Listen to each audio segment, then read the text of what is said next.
సామాన్యుల హక్కులను హరిస్తున్న కాంగ్రెస్ పాలనపై సంఘటితంగా పోరాటం చేయాలని బీఆర్ఎస్ వర్కింగ్ ప్రెసిడెంట్ కేటీఆర్ పిలుపునిచ్చారు. తెలంగాణ భవన్లో బీడీఎల్ కార్మికులతో నిర్వహించిన సమావేశంలో ఆయన మాట్లాడుతూ బీడీఎల్ కార్మికులకు అండగా ఉంటామని హామీ ఇచ్చారు. కార్మికుల సమస్యల పరిష్కారం కోసం ప్రభుత్వంపై పోరాటం చేసేందుకు సిద్ధంగా ఉన్నామని చెప్పారు. శాసనసభలో కార్మికుల హక్కులు సమస్యలపై సర్కార్ను నిలదీస్తామన్నారు. రాజ్యసభలోనూ కేంద్రంపై ఒత్తిడి తెస్తామని హామీ ఇచ్చారు. అన్ని కార్మిక సంఘాలు సంఘటితమైన ప్రభుత్వ విధానాలను ఎండగట్టాలని సూచించారు. వారానికి 2-3 రోజులు పవర్ హాలిడేలు ఇస్తే ఎట్లా నడపాలి పరిశ్రమ, ఎట్లా నింపాలి కార్మికుడి పొట్ట అని వాళ్ళు ధర్నాలు చేసే పరిస్థితి. ఇళ్లలోనైతే ఇన్వర్టరు జనరేటర్ లేని ఇల్లు లేదు, ఇన్వర్టర్ లేని దుకాణం లేదు. ఆఖరికి ఒక జిరాక్స్ సెంటర్ నడుపుకోవాలన్నా, ఆఖరికి ఒక జ్యూస్ బండి నడుపుకోవాలన్నా ఏదో ఒక రకమైన ఒక అదనపు వ్యవస్థ ఉంటే తప్ప చిన్నవాడు పెద్దవాడు అనే తేడా లేకుండా రాష్ట్ర వ్యాప్తంగా దారుణమైన పరిస్థితి. రైతుల పరిస్థితి అయితే దాదాపు మీ అందరూ కూడా రైతు కుటుంబాలకి వెళ్ళి వచ్చిన వాళ్ళే ఉంటారు. రైతుల పరిస్థితి అయితే మీకు తెలుసు. అర్ధరాత్రి దొంగలు వచ్చే కరెంటు కోసం కావలగాయడానికి పోయి కరెంటు షాక్ గుట్టి చచ్చిపోయిన వాళ్ళు, పాము గుట్టి చచ్చిపోయిన వాళ్ళు, ఆగమాగం అయిపోయిన వాళ్ళు వేల సంఖ్యలో ఉంటారు తెలంగాణలో. ఆ పరిస్థితిలో మన ప్రయాణం ప్రారంభమైంది. ఇంకొక వైపు మీకు యాదికొండాలి, కిరణ్ కుమార్ రెడ్డి గారికి ఇట్లనే ఒక పెద్ద స్క్రీన్ పెట్టి కట్టెపెట్టి చూపెట్టింది. మొత్తం విద్యుత్ ఉత్పత్తి కేంద్రాలన్నీ అక్కడుంటాయి, పవర్ జనరేటింగ్ స్టేషన్లు అక్కడుంటాయి. మరి రేపు తెలంగాణ మీరు ఎట్లా బతుకుతారు? చీకటి అయిపోతుంది మీ బతుకు, ఆగం అయిపోతారు, గుడ్డి తెలంగాణ అయిపోతుంది, ఎడ్డి తెలంగాణ అయిపోతుంది అని చెప్పి పిల్లి శాపాలు పెట్టింది. ఆ పరిస్థితిలో కేసీఆర్ గారు ముఖ్యమంత్రిగా బాధ్యతలు తీసుకున్నారు. తీసుకున్న తర్వాత కేసీఆర్ గారు తీసుకున్న మొట్టమొదటి సమావేశం ఎలక్ట్రిసిటీ డిపార్ట్మెంట్ సంబంధించి. అంటే ఏ రకంగా మన రాష్ట్రాన్ని ఆ చీకట్లకి వెళ్ళి వెలుగులకు తేవాలి, ఏ రకంగా తెలంగాణ వెలుగు జిలుగుల తెలంగాణ కావాలి, 24 గంటల నాణ్యమైన విద్యుత్ ఇచ్చే తెలంగాణగా ఎట్లా చేయాలి అని మేధోమదనం ఒకరోజు అర్ధగంటనో టైంపాస్కు గంట మీటింగో కాదు, గంటలు గంటలు ఎందుకు కాలేదు, 56 ఏళ్ళు ఎందుకు సాధ్యం కాలేదు అని చెప్పి కూర్చొని ఎంతోమంది పెద్దలతోని, ఆ జెన్కోకు సంబంధించి ప్రభాకర్ రావు గారు, ఇంకా వారికి సంబంధించి టెక్నోక్రాట్లు ఎంతోమంది ఉన్నారు, ఆ రఘుమారెడ్డి గారు, ఇంకా చాలామంది పెద్దలు పిలిచి మాట్లాడి ఆఖరికి ఒక అండర్స్టాండింగ్కి వచ్చిండ్రు. మనం ఇమ్మీడియట్గా జనరేటింగ్ స్టేషన్స్ పెంచాలి. గోదావరి పరివాహక ప్రాంతంలో ఎక్కడెక్కడైతే సింగరేణి ఉందో, ఎక్కడైతే బొగ్గు గనులు ఉన్నాయో, ఎక్కడైతే గోదావరి నది ఉందో అక్కడనేమో పిట్ హెడ్ ప్లాంట్స్ పెట్టాలి. కానీ మొత్తం అన్ని ఒక దగ్గరనే పెడితే దబ్బన రేపు ఎప్పుడైనా భూకంపం వస్తే, దబ్బన ఇంకేదైనా న్యాచురల్ డిజాస్టర్ వస్తే, గోదావరిలో వరదలు వస్తే, ఇంకోటి అయితే కొంప కొల్లేరైతుంది. కాబట్టి మనం ఇంకో దిక్కు కూడా పెట్టుకోవాలి బ్యాలెన్స్డ్. ఎందుకంటే డీరిస్కింగ్ అంటారు దాన్ని, రిస్క్ అంతా ఒకటే దగ్గర తీసుకోవద్దని చెప్పి ఇంకొకటి నల్లగొండ జిల్లా దామెరచెర్లలో అల్ట్రా మెగా పవర్ ప్రాజెక్ట్, 4000 మెగావాట్ల ప్రాజెక్ట్. ఆనాడు ఇది ఎవరికి అర్థం కాలేదు మొదలు చెప్తే, ఒక్కొక్కడు ఒక్కో తీరుగా. అగో దామెరచెర్లో పెడతారా, ఆడ బొగ్గు లేదు, బొగ్గే లేదు, ఆడ పిటెడ్ ప్లాంట్ పెట్టాలి కానీ గాడ పెడతావా అని మాట్లాడతారు. కాస్ట్ పెడుతుంది కదా. మళ్ళీ మనం క్వశ్చన్ అడిగినాం అనుకో, మీరు పెట్టలేదా బొగ్గు లేని విజయవాడలో, మీరు పెట్టలేదా బొగ్గు నీళ్లు లేని రాయలసీమలో, అప్పుడెందుకు పెట్టిన మరి అని అడిగితే దానికి ఎవడు సమాధానం చెప్పాడు. ఆర్టీపీపీ ఎందుకంటే సమాధానం రాదు, కేటీపీఎస్ ఎందుకంటే సమాధానం రాదు. కానీ మనం దామెరచెర్లో పెడితే మాత్రం చాలామంది గొంతులు విప్పిండ్రు, చాలామంది గర్జించిండ్రు, ఇష్టం వచ్చినట్టు మాట్లాడారు. కానీ కేసీఆర్ గారు ఏం పట్టించుకోలేదు. 7700 ఇన్స్టాల్డ్ కెపాసిటీతో ప్రారంభమైన మన ప్రయాణం 2014లో ఇవాళ ప్రతి తెలంగాణ బిడ్డ గర్వంగా చెప్పొచ్చు. బ్రహ్మాండంగా 25,000 మెగావాట్లకు ఈరోజు తీసుకొని పోయింది మన కేసీఆర్ గారి నాయకత్వం. 56 ఏళ్ళు ఒకెత్తు 7,000 మెగావాట్ల కాడికి వస్తే ఆడికెళ్ళి 25,000 మెగావాట్ల కెపాసిటీ. అంటే ఇప్పుడు 20 అయిపోయింది, ఇంకొక 5 వచ్చేస్తుంది మనకి అండర్ కన్స్ట్రక్షన్. ఆ స్థాయికి తీసుకొని పోయింది కేసీఆర్ నాయకత్వం. ఒక రైతులకు 24 గంటల కరెంటు అన్నది ఒకటే కాదు, దేశంలో ఎవరు ఇవ్వలేదు స్వాతంత్రం. బీఏసీ అంటే బిస్కెట్ అండ్ చాయ్ సమావేశం కాదని BRS senior MLA Harish Rao ఎద్దేవా చేశారు. అసెంబ్లీ సమావేశాలను కనీసం 15 రోజులు నిర్వహించాలని తాము బీఏసీలో అడిగామని, కానీ ఎన్ని రోజులు నడుపుతున్నామనే విషయాన్ని ప్రభుత్వం చెప్పలేదని, దీంతో తాము వాకౌట్ చేశామన్నారు. లగచర్ల అంశంపై అసెంబ్లీలో చర్చకు డిమాండ్ చేసినట్లు చెప్పారు. చర్చ చేపట్టినప్పుడు ఒక రోజు ప్రభుత్వానికి, మరొక రోజు విపక్షానికి అవకాశం ఇవ్వడం సంప్రదాయమన్నారు. సవినయంగా మనవి చేసేది ఏంటంటే, సభ నడుపుతున్న తీరు పట్ల నా తీవ్ర ఆవేదన వ్యక్తం చేస్తా ఉన్నా. ఫస్ట్ క్వశ్చన్లో నేను చెయ్యెత్తితే మీరు సిగ్నేటరీ కాదు, మీకు మైక్ ఇవ్వమన్నారు. థర్డ్ క్వశ్చన్లో సిగ్నేటరీ కానటువంటి వ్యక్తికి మీరేమో ఇప్పుడు మైక్ ఇచ్చారు. ఎందుకు ఇచ్చారని మేము అడగడం లేదు. సభా సాంప్రదాయాలు అందరికీ సమానంగా ఉండాలని సవినయంగా మీకు విజ్ఞప్తి చేస్తున్నాం. ఇకపోతే మా సీతక్క గారు ఒక మాట అన్నారు, నా పేరు తీసుకొని, మీరు అప్పుడే డబ్బులు ఇచ్చుంటే బాగుండేదని. ఎస్, నేను ఇచ్చాను. మా గౌరవ కేసీఆర్ గారి ఆదేశాల మేరకు పల్లె ప్రగతి కింద ప్రతి నెల 275 కోట్ల రూపాయలు మేము గ్రామ పంచాయతీలకు ఇచ్చాం. పల్లె ప్రగతి ప్రారంభమైన తర్వాత 3,300 కోట్ల రూపాయలు 3,300 కోట్ల రూపాయలు మేము గ్రామ పంచాయతీలకు ఇచ్చాం. ఒకవేళ మీరు ఆ పద్ధతిని కొనసాగించుంటే నెల 275 కోట్లు ఇచ్చుంటే ఇవాళ ఈ బకాయిలు ఉండేటియే కాదు అనేటువంటి విషయాన్ని మనం చేస్తా ఉన్నా. ఇవాళ కాంగ్రెస్ పార్టీ ఈ సర్పంచుల పాలిట, పేద కాంట్రాక్టర్లు, ఎంపీటీసీలు, జెడ్పీటీసీల పాలిట ఈ హస్తం గుర్తు భస్మాసుర హస్తమై కూర్చున్నది. ఇవాళ వాళ్ళ ఉసురు పోసుకుంటున్నారు. సో దయచేసి మంత్రి గారిని నేను స్పష్టంగా అడిగా, సంవత్సర కాలంలో మీరు క్లియర్ చేయలేదు. ఒక్క నవంబర్లో బడా కాంట్రాక్టర్లకు 1,200 ఇచ్చారు. అందులో సగం ఇస్తే సర్పంచ్ల బిల్లులు క్లియర్ అవుతుండే. ఎప్పట్లోకి ఇస్తారో స్పష్టంగా చెప్పండి అంటే త్వరలో ఇస్తాం, చూస్తాం, చేస్తామన్నారు. ఏడాది అయినాక కూడా చూస్తాం, చేస్తామనేటువంటి మరి బాధ్యతారహితమైన సమాధానం మంత్రి గారి నుంచి వచ్చినందుకు ఈ సభ నుంచి మా తీవ్ర నిరసన తెలియజేస్తూ వాకౌట్ చేస్తున్నాం. మినిస్టర్ గారు శ్రీకాళహస్తిలో రివర్ వ్యూ రెస్టారెంట్ కూల్చివేత కూటమి ప్రభుత్వ కక్ష సాధింపే అని చిత్తూరు, తిరుపతి జిల్లాల వైఎస్ఆర్సీపీ అధ్యక్షులు భూమన కరుణాకర్ రెడ్డి ధ్వజమెత్తారు. ఆయన మీడియాతో మాట్లాడుతూ రివర్ వ్యూ రెస్టారెంట్ కూల్చివేతను అడ్డుకున్నందుకు మాజీ ఎమ్మెల్యే బియ్యపు మధుసూదన్ రెడ్డిపై తప్పుడు కేసులు పెట్టారని, అరెస్టు చేసేందుకు కుట్ర పన్నుతున్నారని అన్నారు. గతంలో ఎన్నడూ లేనంతగా శ్రీకాళహస్తిని మధుసూదన్ రెడ్డి అభివృద్ధి చేశారని చెప్పారు. ఆయనపై పెట్టిన కేసులు వెంటనే ఎత్తివేయాలని, లేదంటే పెద్ద ఎత్తున ఆందోళన చేస్తామని హెచ్చరించారు. అన్నీ చట్టబద్ధంగానే ఉన్నాయి, ఏ తప్పు లేదు.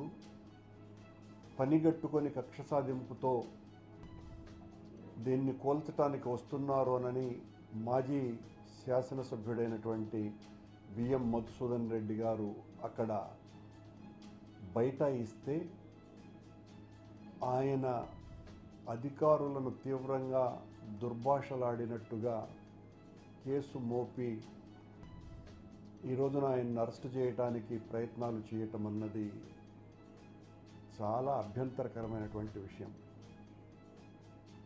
ఇలా చట్ట వ్యతిరేకంగా ఉన్నటువంటి కట్టడాలను కూల్చాలా అనుకుంటే సగం కట్టడాలని కూల్చాల్సినటువంటి అవసరం ఉన్నది. పని కట్టుకొని మనకు వ్యతిరేకంగా ఓటు వేశారు, మనకు వ్యతిరేకంగా ఓటు వేసినటువంటి వాళ్లకు ఆశ్రయం ఇస్తున్నారు అని తమకు అనుకూలంగా లేనటువంటి వ్యక్తుల మీద, సంస్థల మీద ఈ రకంగా కక్ష సాధింపు చర్యలకు దిగేటువంటి ప్రయత్నం చాలా తప్పిదం. మధుసూదన్ రెడ్డి గారు అక్కడ చాలా యాక్టివ్గా ఉన్నారు కాబట్టి, ప్రస్తుత ప్రభుత్వానికి వ్యతిరేకంగా గట్టిగా పోరాటం చేయాలా అని నిశ్చయించుకున్నాడు కాబట్టి ఆయన మీద ఉద్దేశపూర్వకంగా అధికారులను దుర్భాషలాడినారు అనేటువంటి నెపం మోపి ఆయన మీద తప్పుడు కేసు బనాయించడాన్ని వైఎస్ఆర్ కాంగ్రెస్ పార్టీ తీవ్రంగా వ్యతిరేకిస్తున్నది. ఇది ఒక కాళహస్తికి పరిమితి కాలేదు, ప్రతి చోట ఇదే రకంగా తమకు నచ్చనటువంటి వ్యక్తుల మీద, సంస్థల మీద ఈ రకంగా వాళ్ళ మీద ఏదో ఒక రకమైనటువంటి దుష్ప్రచారాన్ని చేసి వాళ్ళు తప్పుడుగాళ్ళు అని మొదట ప్రచారం చేసి వాళ్ళ మీద కేసులు బనాయించేటువంటి కార్యక్రమాలు చాలా పెద్ద ఎత్తున జరుగుతున్నాయి. ఇది ప్రజాస్వామ్యంలో ఏమాత్రము కూడా సరైనటువంటి చర్యలు కావివి. కాళహస్తిలో మొన్న జరిగినటువంటి సంఘటన, అక్కడికి దాదాపు 10 మందికి పైగా సీనియర్ అడ్వకేట్స్ కూడా అక్కడికి రావటం జరిగింది. ఆ రివర్ బే రెస్టారెంట్కు అన్ని ఏ రకమైనటువంటి ఆ అతిక్రమణలు అది చేయలేదు. దానికి తోడు అంతకు పూర్వం ఆ కరకట్ట. Welcome to top headlines. ముఖ్యమంత్రి చంద్రబాబు నేతృత్వంలో 43వ సిఆర్డీఏ సమావేశం జరిగింది. రాష్ట్ర పట్టణాభివృద్ధి, పురపాలక శాఖ మంత్రి నారాయణ, సిఆర్డీఏ కమిషనర్, ఇతర ఉన్నతాధికారులు ఈ సమావేశంలో పాల్గొన్నారు. సిఆర్డీఏ సమావేశం వివరాలను మంత్రి నారాయణ మీడియాకు తెలిపారు. రాజధాని నిర్మాణాలకు సిఆర్డీఏ ఆమోదం తెలిపిందని వెల్లడించారు. ఏపీ అసెంబ్లీని 103 ఎకరాల్లో భారీ స్థాయిలో నిర్మించాలని నిర్ణయించినట్లు తెలిపారు. అసెంబ్లీ సమావేశాలు లేనప్పుడు ప్రజలకు ప్రవేశం కల్పించి టవర్ పై నుంచి అమరావతి నగరం మొత్తం చూసేలా డిజైన్ చేస్తున్నామని చెప్పారు. 24,276 కోట్లతో ట్రంక్ రోడ్లు, లేఅవుట్లు, ఐకానిక్ బిల్డింగ్లు నిర్మించనున్నామని వివరించారు. 151 కిలోమీటర్ల మేర ట్రంక్ రోడ్ల నిర్మాణానికి అథారిటీ నుంచి అనుమతి లభించిందని వెల్లడించారు. ఈరోజు అథారిటీ యాక్చువల్గా పర్మిషన్ ఇచ్చింది. ఇందులో ముఖ్యంగా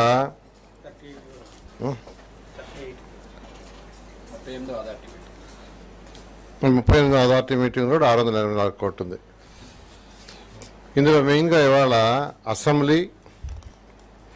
అసెంబ్లీ బిల్డింగు మీకు అందరికీ తెలిసిందే. ఈ బిల్డింగ్ మొత్తం 103 ఎకరాల్లో యాక్చువల్గా నిర్మిస్తున్నాం. ఇది మొత్తం 11.22 లక్షల చదరపడుగుల కన్స్ట్రక్షన్. 11.22 లక్షల చదరపడుగుల కన్స్ట్రక్షను. ఎత్తు 250 మీటర్లు. ఈ అసెంబ్లీ సంవత్సరంలో జరిగేది 40 నుంచి 50 రోజులే. రిమైనింగ్ డేస్లో ప్రజలు దాన్ని యాక్చువల్గా ఏంటంటే ఆ టవర్ పైనకి సిటీ మొత్తం చూడొచ్చు. అలా యాక్చువల్గా దాన్ని డిజైన్ చేయడం జరిగింది. ఇది అంటే ఫేజ్ 1. దీంట్లో కూడా ఇన్ఫ్రాస్ట్రక్చర్ ఉంది, ఇంటర్నల్ స్ట్రక్చర్. అది కాకుండా 765 కోట్లు దీనికి ఖర్చు అవుతుంది. అదేవిధంగా హైకోర్టు భవనం, ఇది మొత్తం 20,32,000 చదరపడుగులు. 20,32,000 చదరపడుగులు. ఇది 42 ఎకరాల్లో నిర్మిస్తున్నాం. ఇది base bedroom plus ground plus 7 floors. మొత్తం 55 మీటర్లు ఉంటుంది. దీని హైట్ 55 మీటర్లు. దీని కన్స్ట్రక్షన్కి ఇంటర్నల్ ఇన్ఫ్రాస్ట్రక్చర్ కాకుండా 1048 కోట్లు అవుతుంది. 1048 crores. ఇదే విధంగా టవర్స్.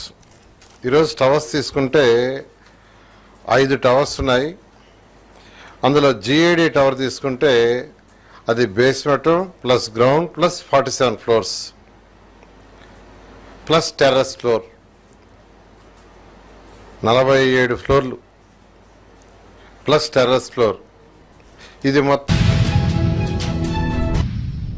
టీడీపీలో మాజీ మంత్రి వైఎస్ఆర్సీపీ నేత జోగి రమేష్ ఎపిసోడ్ చర్చనీయాంశంగా మారింది. నూజివీడులో జోగి రమేష్ మంత్రి కొలుసు పార్థసారథి, పలాస టీడీపీ ఎమ్మెల్యే గౌతు శిరీషతో కలిసి గౌతు లచ్చన్న విగ్రహావిష్కరణ కార్యక్రమంలో పాల్గొనడంపై తెలుగు తమ్ముళ్లు బగ్గుమంటున్నారు.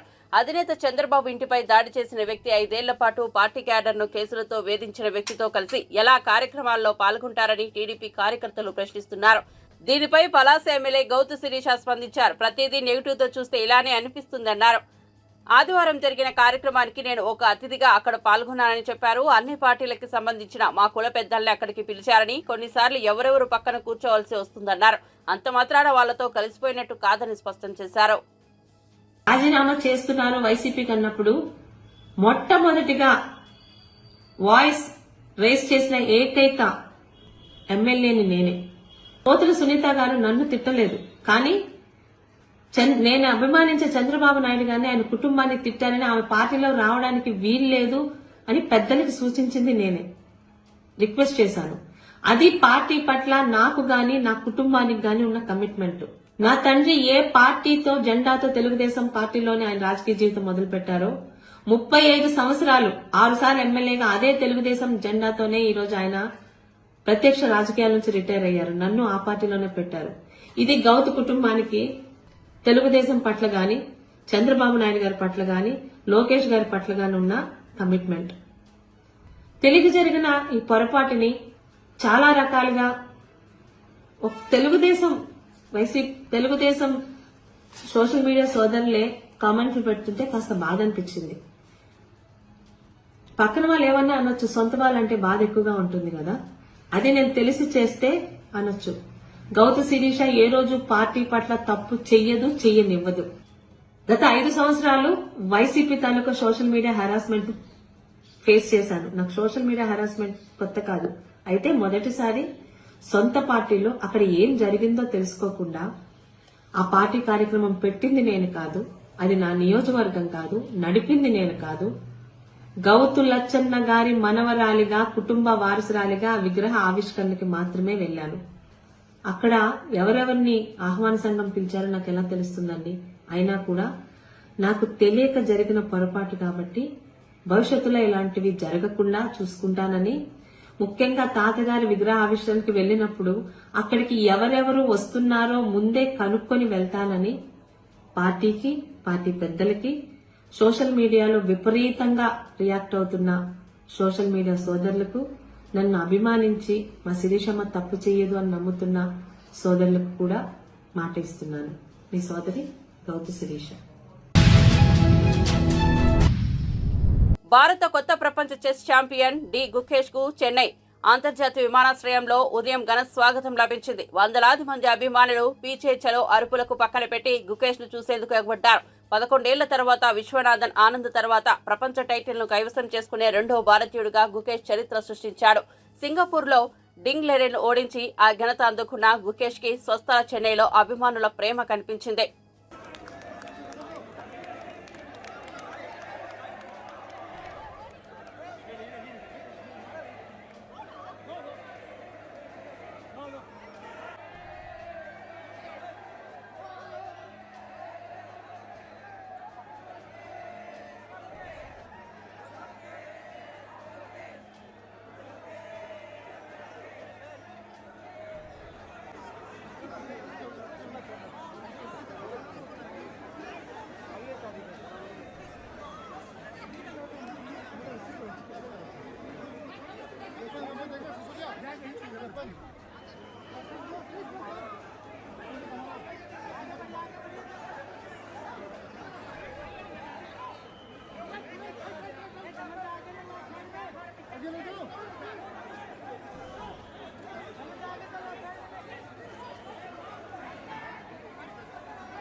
ఇటీవల బిగ్ బాస్ సీజన్ 7 లో గౌతమ్ కృష్ణ మెప్పించిన సంగతి తెలిసిందే. గౌతమ్ ఇప్పుడు హీరోగా సోలో బాయ్ అనే సినిమాతో రాబోతున్నాడు. ఇటీవల గౌతమ్ కృష్ణ పుట్టినరోజు వేడుకలను సోలో బాయ్ మూవీ టీంతో ఘనంగా నిర్వహించి ప్రెస్ మీట్ నిర్వహించారు. 7 హిల్స్ ప్రొడక్షన్స్ బ్యానర్ పై 7 హిల్స్ సతీష్ కుమార్ నిర్మాతగా నవీన్ కుమార్ దర్శకత్వంలో ఈ సోలో బాయ్ సినిమా తెరకెక్కుతోంది. లైఫ్ లో నేను యాక్సెప్ట్ చేస్తా, ఏది జరిగినా కూడా నేను నన్ను నమ్మిన వాళ్ళ కోసం, నాకు ఓట్ చేసిన వాళ్ళ కోసం, నా ప్రేక్షకుల కోసం నేను నిరంతరం ఇంకా నన్ను నేను రీడిస్కవర్ చేసుకొని, రీఇన్వెంట్ చేసుకొని, నేను మిమ్మల్ని నిరంతరం ఎలా అలరించాలి అన్న దాని మీద కృషి చేస్తూ ప్రతి ఒక్క మూమెంట్ని నా లైఫ్లో నేను ఇంకా ముందుకు వెళ్తూ ఉంటా. సో యా,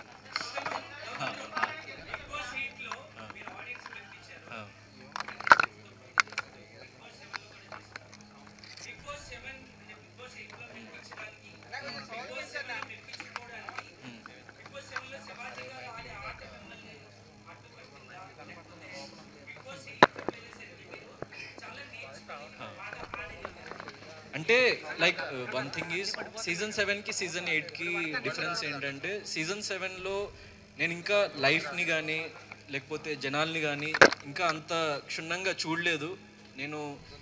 సో ప్రతిరోజు మనం ఇవాల్వ్ అవుతూ ఉంటాం యాజ్ ఎ పర్సన్, అండ్ ప్రతిరోజు మనం కొత్త విషయం నేర్చుకుంటూ ఉంటాం.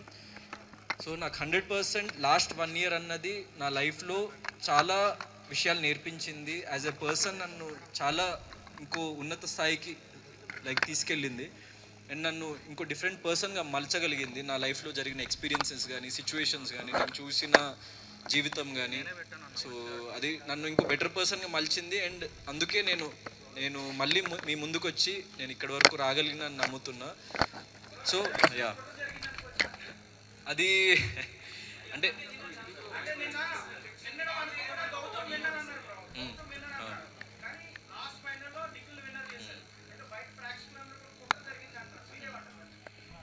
సో బ్యాక్ ఎండ్లో ఏం జరిగింది అన్న విషయం 100% నాకు తెలీదు. నేను ఐఎమ్ బీయింగ్ జెన్యూన్. ఏం జరిగింది అన్న విషయం నాకు తెలియదు. సో దాని గురించి నేను పర్టికులర్గా అదే లైక్ నేను కూడా సారీ ఏంటండి. సో అదే నేను చెప్పినట్టు ఏం జరిగినా నేను బిగ్ బాస్కి వెళ్ళిన ఏకైక రీజన్ ఏంటంటే నేను ప్రేక్షకులకి దగ్గర అవ్వాలి, ప్రేక్షకులకి చేరువవ్వాలి. సో నా ఆట తీరు కానీ నేను ఎంచుకున్న మార్గం కానీ నేనేంటో చూపించాలి, నేను దృఢంగా నిలబడాలి అని వెళ్ళిన. సో ఇంత హ్యూజ్ రెస్పాన్స్ వచ్చింది. సో ఏం జరిగింది అన్న విషయం జరిగిపోయింది. సో అది ఎవరేమన్నా కూడా అది మార్చలేం మనము. So whatever has happened నేను దానికి ఏం చింతించట్లేదు.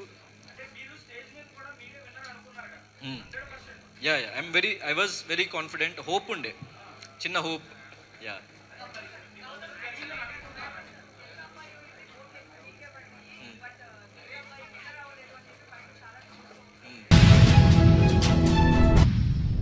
ప్రభుత్వ వసతి గృహాల్లో కొత్తగా ప్రారంభమైన డైట్ మెనూ ప్రకారం విద్యార్థులకు భోజనం అందజేయాలని, మెనూ అమలులో తేడా రావద్దని కలెక్టర్ హనుమంతరావు సూచించారు. భువనగిరిలోని సాంఘిక సంక్షేమ గురుకుల పాఠశాలను ఆయన ఆకస్మిక తనిఖీ చేశారు. మెనూ పాటించడం లేదని రెసిడెన్షియల్ హాస్టల్ సిబ్బందిని సస్పెండ్ చేశారు. మధ్యాహ్న భోజనంలో కొత్త మెనూ పాటించడం లేదని, గుడ్లు సరిగా లేవని, పెరుగుకు బదులు మజ్జిగ పెడుతున్నారని, పిల్లలతో పనులు చేయిస్తున్నారని కేర్ టేకర్ రమేష్ ను సస్పెండ్ చేశారు. కలెక్టర్ స్కూల్ ప్రిన్సిపల్ కి షోకాస్ నోటీసులు జారీ చేశారు. మెనూ ఏంటి, నువ్వు పెట్టేదేంటి? ఏది ఏం చెప్పలేదు. 3 కర్రీస్ అయితే రోజు అవుతుంది. అది కాడా నువ్వు పెట్టేది? లేదా సార్, లేదా మంచిగా లేదా అసలు అవకాశం. అసలు మెనూ ఏది? మెనూ షీట్ ఏది? మెనూ ఏది? అది పెరగటవా? నువ్వు ఇంకా పెరగవా? నీళ్ళు పోయడం కాదు, మజ్జిగ. ఎందుకు ప్రభుత్వం 40% ఎందుకు పెట్టాలి? మన దగ్గర కాదా? What is that? ఏం చెప్తున్నావు explanation? Why are making explanation?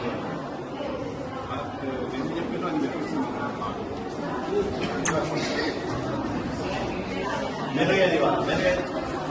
Menu display ఎక్కడ? డిస్ప్లే స్కూల్లో ఎట్లా తినేది? ఇక్కడ ఎక్కడ పెట్టాలి కదా ఒకటి. You should display the flexi here, not in school. తినే దగ్గర ఉండాలి.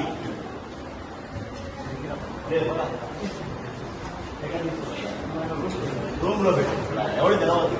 ఏ బుక్లు ఉన్నాయి, ఏమున్నాయి, ఎవరు తెలియదు. I suspend I give show cause notice. You explain.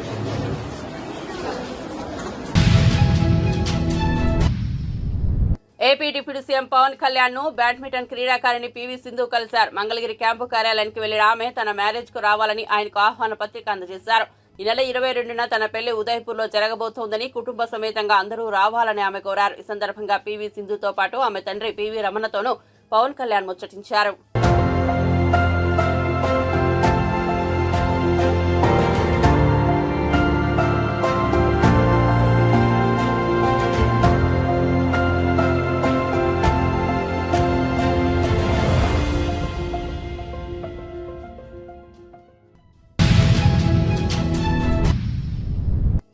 హాస్య నటుడు బ్రహ్మానందం నంద్యాలలో సందడి చేశారు. పట్టణంలోని వెంకటేశ్వరపురం వద్ద ఉన్న ఎస్డీఆర్ పాఠశాల వార్షికోత్సవ వేడుకల్లో ముఖ్య అతిథిగా పాల్గొన్నారు. పాఠశాల యాజమాన్యం ఆయనకు ఘన స్వాగతం పలికింది. ఈ కార్యక్రమంలో మంత్రి ఎన్ఎండి ఫరూక్ పాల్గొన్నారు.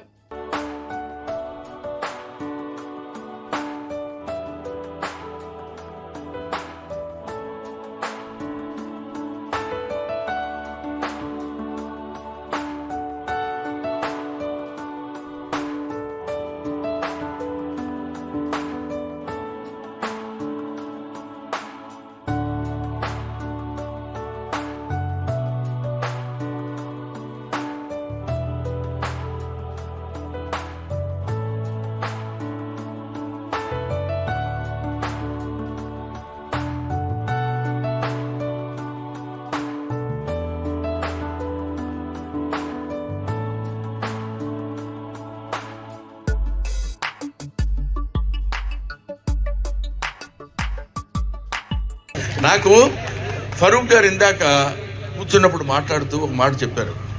మీరు అక్కడి నుంచి ఇంత దూరం నుంచి మీరు ఇక్కడికి రావడం మాకు చాలా ఆనందంగా ఉందండి. అంటే నేను అన్నాను, it is my primary responsibility to come over and make the students motivated. అది ఆయన సినిమా వ్యాపారంలో ఉన్నా, రాజకీయంలో ఉన్నా, ఆయన ఇందాక మాట్లాడినటువంటి మాటల్లో బాబు మోహన్ గారు ఎప్పుడో నాతో పాటు నటించినటువంటి నా కాంటెంపరీ యాక్టర్, ఆయన ఎమ్మెల్యే అయిపోయి క్యాబినెట్ మినిస్టర్ అయినప్పుడు ఎప్పుడో ఎన్ని సంవత్సరాల క్రితం ఆయనతో పాటు కలిసి పనిచేసినటువంటి బాబు మోహన్ గారిని పదే బ్రహ్మానందమనపై బాబు మోహన్ గారు అని కూడా అన్నారు. నాకు చాలా ఆనందం వేసింది. ఎందుకంటే బాబు మోహన్ ఇద్దరం బ్రదర్స్లా ఉంటాం కాబట్టి ఆయనన్నా నన్నన్నా ఒకటే, మేమందరం బికమ్ కమిడియన్ కమ్యూనిటీ. కాబట్టి ఇటువంటి వ్యక్తులు ఇలాంటి సోషల్ సర్వీస్ చేయాలనేటువంటి మినిస్టర్స్ మనకు ఉండటం కూడా మన అదృష్టం కింద భావిస్తూ